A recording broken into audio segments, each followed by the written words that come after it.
feedback is supposed to be one of the most useful tools at work, right? It's how we grow. It's how teams improve. It's how managers develop their people, how problems get surfaced before they become total disasters. And yet most people either dread receiving it, avoid giving it, or deliver it so carefully that nothing useful gets communicated at all. Today, I'll tell you the reason feedback is so hard. Spoiler alert, it's not a communication skills problem. It's a nervous system problem, and how to give and receive feedback with ease. So stay tuned. Hello again. Here we are with the Workplace Therapy Podcast with me, Dr. Abby Metcalf. So why does feedback feel like a threat? Well, when you receive critical feedback at work, your brain processes it through the same threat detection system it uses for physical danger. I've talked about this many times on this podcast. Research by neuroscientist Matthew Lieberman, he's at UCLA, found that social pain, including the experience of being, if we consider it being criticized, evaluated negatively, rejected in any way, anything like that, activates the same neural regions as physical pain. So your amygdala, that part of your brain, the fear part of your brain, that part of your brain doesn't distinguish between, your boss telling you your presentation missed the mark and a tiger trying to eat you.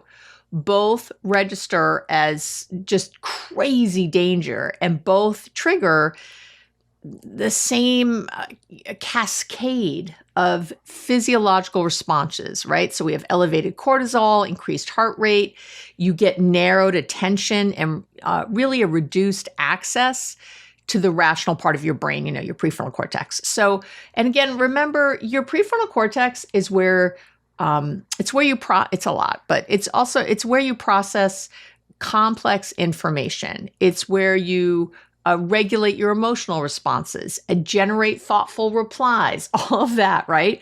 So when the threat response fires, blood flow literally shifts away from that part of your brain, from the prefrontal cortex, towards the parts of your brain responsible for survival responses, like your amygdala, which is why the moment your boss starts giving you feedback, or somebody else, especially feedback you weren't expecting, you often go kind of one of three ways, right? You're going to shut down, you're going to 2, get defensive, or 3, you're going to freeze and sort of nod along, and you're probably barely going to hear anything that's being said. This isn't a personality problem. I hear it all the time.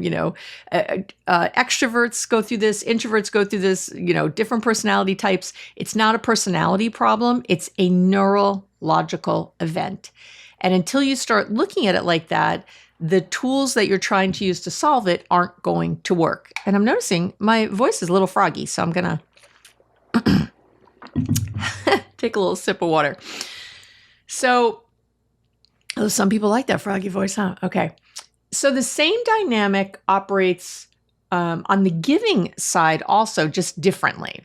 So giving critical feedback activates your threat response also, because your brain's anticipating the other person's reaction and registering that as a potential social threat. Okay, so same stuff. So conflict, disapproval, damaged relationships, those are all things your nervous system is wired to avoid, which is why so many people either avoid feedback conversations entirely or soften their message so thoroughly, so much that the person receiving it, the recipient, walks away usually confused rather than informed. I will tell you that because I'm often on the other side, talking to someone and they're like, I don't even understand what the feedback was. It's like, yeah, because it was given so poorly. So why is feedback such a minefield in workplaces specifically? I've kind of already answered this, but I'm going to answer it more.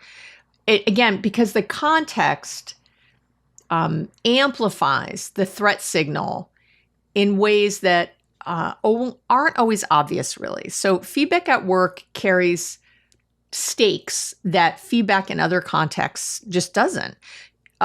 Think about it, your job, your income, your professional standing, your relationship with your colleagues, your sense of competence, your sense of identity. All of these can feel implicated when you receive critical feedback at work, right? Even when the feedback is about something maybe relatively minor.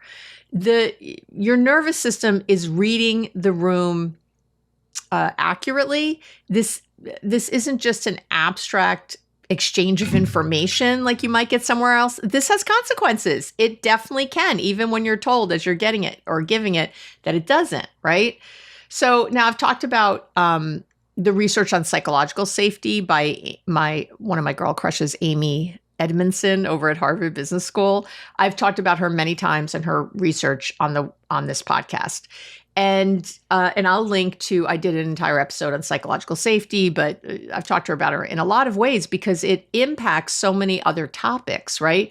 And her work shows that the quality of feedback in a workplace is almost entirely determined by how psychologically safe people feel. So in environments where people trust that speaking honestly won't result in punishment or feeling embarrassed or retaliation, right? Feedback flows freely and the team improves, people improve. It's good.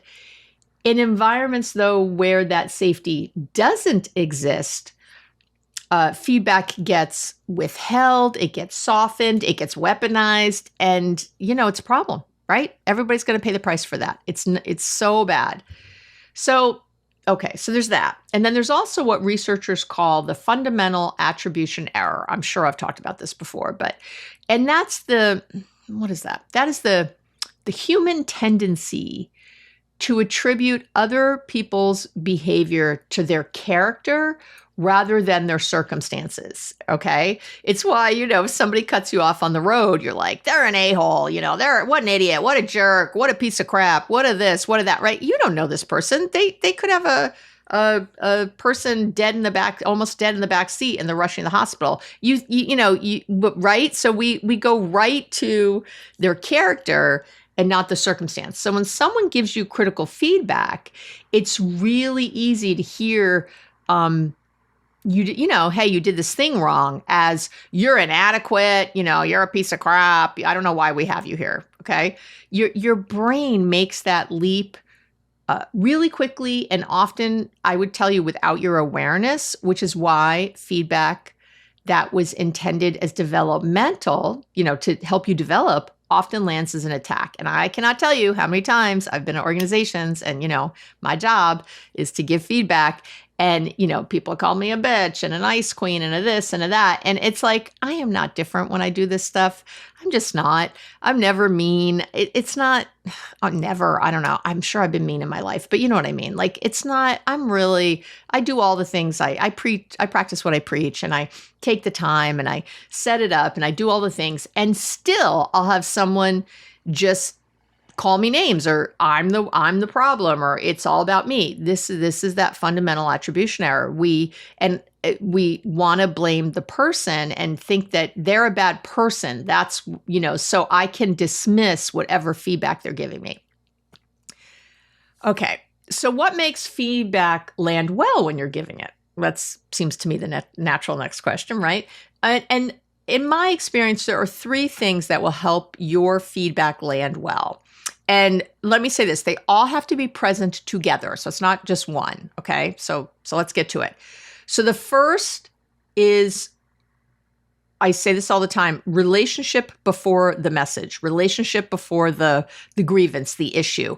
Always talk about that first, okay? So there's a lot of research on feedback, how people receive feedback receptivity, how you receive it. And it consistently shows that people are significantly more able to hear and use critical feedback from someone they trust and believe has their interests at heart, right? So this is the trust triad. I've talked about it a million times. This is that in action. I will link to the trust triad and what I've said about that before in the notes. And so for anyone new, you can, if you're watching on YouTube, you can find everything I talk about below the video, all the research, all the links, everything, including the fabulous free download for today. Or you can go to the website, abbymedcalf.com. Just go to this episode. It's that easy. And there's a full blog written for every single episode. So, and but the trust, tried, and action is what's important. When the foundation of trust is there, the feedback, it doesn't have to fight through that threat response to get in, right? If you're giving feedback to someone you don't have much relationship with, or where the relationship is strained, this is true at home too, people, the feedback work is secondary to the relationship work, right? So that's what's so important. So you want to lead with the relationship. Hey, I want us to work more collaboratively. So I want to talk about X. Do you see that? It's kind of like you're saying what the goal of the relationship is first. Do that first. I want us to be more efficient here at work. I want us to build I want to build trust with you, because we have to really trust each other to do this job well. I want to build our collaboration. I want to think about what you want to have and start with that. And again, this works at home too. Hey, I love you and I want us to feel closer. So blah, blah, blah, blah, blah, and then you're going to get into this next two things I'm going to talk about. So the first is the relationship, lead with the relationship. The second is specificity. So, and I've said this in a lot of episodes this season, specific observations land differently than global judgments. And this is why always, never language is the worst, because people start discounting you right away. If you say to somebody, your communication style is a problem. So even if you started with, hey, I want us to work together better, and your communication style is a problem, it's not going to matter. They're just, you can't, it's going to activate a threat response, right? Because it's an attack on their identity. It's an attack on their identity. So instead, it's something like, if you're talking to a subordinate, you might say, I'd like to help you work more effectively. Okay. Or you might say, I want this team to work more effectively. However, you might want to say that. So something like, in the last 3 client calls, you've interrupted the client before they finish their question. And, I want to talk about that. See?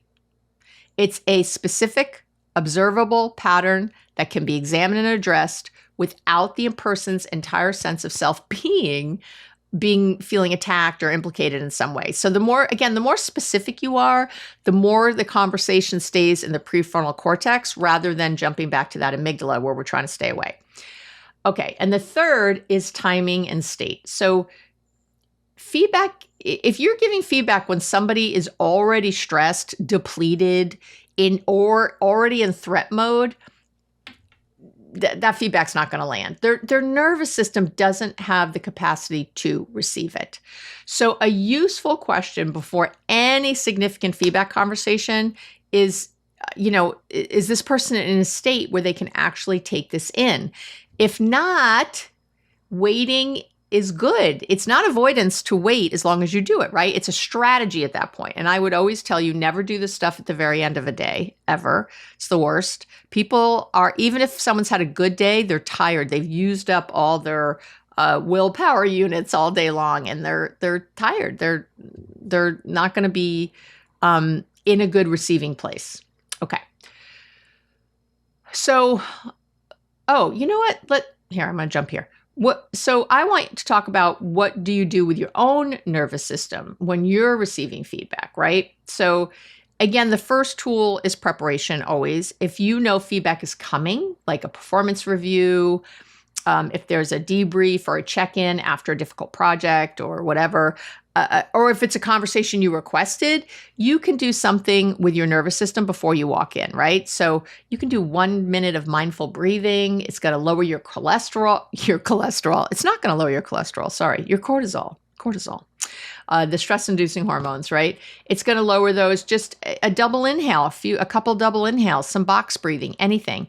And it's going to increase, what we know when we do that kind of breathing is it lowers cortisol and it increases your prefrontal cortex availability. It increases that ability to be online. And again, the research shows again and again that the state you're in when you receive feedback determines what you're able to do with it. So it's really important that you get yourself together. And if you're a boss listening to this, maybe start any of these sessions with like your intention, maybe do a double inhale together. It's not goofy, it's smart, I'm telling you. Or that, hey, my intention is that we have there's this is your performance review. Let's take a moment and ground, let's center, that kind of thing. And the second tool I want to talk about is the pause, right? When feedback lands and the threat response fires, the instinct is to respond immediately, right? You're going to defend, explain, justify, agree, before you've even processed what was said. So the pause, to me, is the most powerful thing you can do in that moment. And all you have to do is say, give me a moment to take that in, or let me make sure I understand what you're saying. It's going to buy your prefrontal cortex the time it needs to come back online. You don't need an hour-long pause. You just need a moment to take a nice deep breath in. Okay, let me think about that for a sec. Okay, just give me a minute. That's it. This sounds almost insultingly simple, I know, but it works because it's biologically accurate. That is what I'm telling you. Don't sleep on this stuff. This stuff is so powerful. I know it seems too simple, but it's not. I like, we say in the program, it's simple, but it's not easy kind of thing. So yeah, it is a lot of the stuff simple, but you got to remember to do it in the moment. You have to be mindful before you walk in, right? Get the free mindfulness starter kit if you haven't yet. My Lord, what are you waiting for? That kind of thing. All right. And the third tool is separating the feedback from your identity, right? This is sort of like when you feel a feeling and separate from it, right? You don't say, I'm anxious. You say, I'm having anxiety, or I'm having anxious thoughts. The thought, my work got criticized, and the thought, I'm inadequate or I can't do this job, are completely different thoughts that get collapsed in the moment of threat. They conflate. What happens is a version of something called the cognitive diffusion technique, right? It's I talked about it in the imposter syndrome episode. And I'll link to that, but basically you have to name what's happening. You just have to name what's happening. I'm having a strong reaction to this feedback. Let me slow down and actually look at what's being said rather than what my nervous system is telling me it means, right? All of that's happening in your mind. Again, if you're mindful, you'll be able to do that. You'll be able to see yourself. We call this metacognition, like almost like a fly on the wall, kind of looking down, seeing what's happening, and being able to pause and to take different pathways and not just, to act, not react. Because that separation creates space for a different response. That's what we're really looking to do, right? Hopefully, yeah. That's what you're looking for. Okay.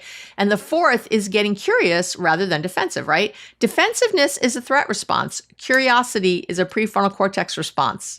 Defensiveness, you're just in your amygdala. Curiosity, you're in your prefrontal cortex, which is where we want to be. When you can genuinely ask, when you can say, can you tell me more about that? Or can you give me a specific example, please? You've made the shift from threat mode to learning mode. Your nervous system can't be in both states simultaneously. We know this when we look at functional MRIs. You can't be, your amygdala can't be activated at the same time as your prefrontal cortex. So you can't be in both states simultaneously. And curiosity is genuinely incompatible with that fight or flight response. That's the beauty of that. Okay. Let's talk about, so what happens if feedback is delivered badly? Because it will be. I promise you, I don't work with everybody. Okay? Because not everyone gives feedback well, right? And you still have to receive it somehow. So, poorly delivered feedback, and when I say that, I mean, it's vague, it's global, it's, always a never language, it's emotionally charged. It's public rather than private. It's poorly timed in some other way. That kind of feedback is harder to receive, because it gives the threat response more material to work with, right? But the tools are the same. The pause, the separation of message from delivery, the attempt to find the useful signal inside the noise kind of thing. So I think a useful question for badly delivered feedback to ask yourself is there something true here, even if the way it was said was unhelpful? Or even, what is true here? There must be something true here. And and what's true might be that, wow, this person sees me this way. I really have to think that through. And sometimes, again, occasionally the answer is no, there's nothing helpful here, but the feedback is just so inaccurate or so unfair, but you still get information. And you do need to address that.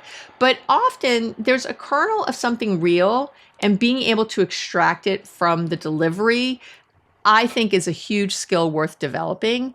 It really keeps you from dismissing feedback that could actually help you. And it keeps the relationship from being derailed by what was probably a very clumsy conversation rather than a malicious one. That's what I find a lot. People are just bad at this. It doesn't mean it's malicious. Sometimes it is, I know, but often it's not. And if feedback is being delivered in a way that consistently feels punitive or unfair, that's a different conversation, about the relationship, about the environment, about whether you're getting what you need to do your work well. Okay, so I just did an episode last week on managing up. There's a lot of tools for that here. So we'll link to that. You should definitely, if this is all hitting home and that feels like a true thing for you, then you should totally go back and either read the blog or listen to that episode. So putting today's lesson into action, I have this at the end of every episode. You can download the free, I'm calling it a feedback reset card. So it's kind of a one-page guide to preparing to give and receive feedback without your nervous system running the show.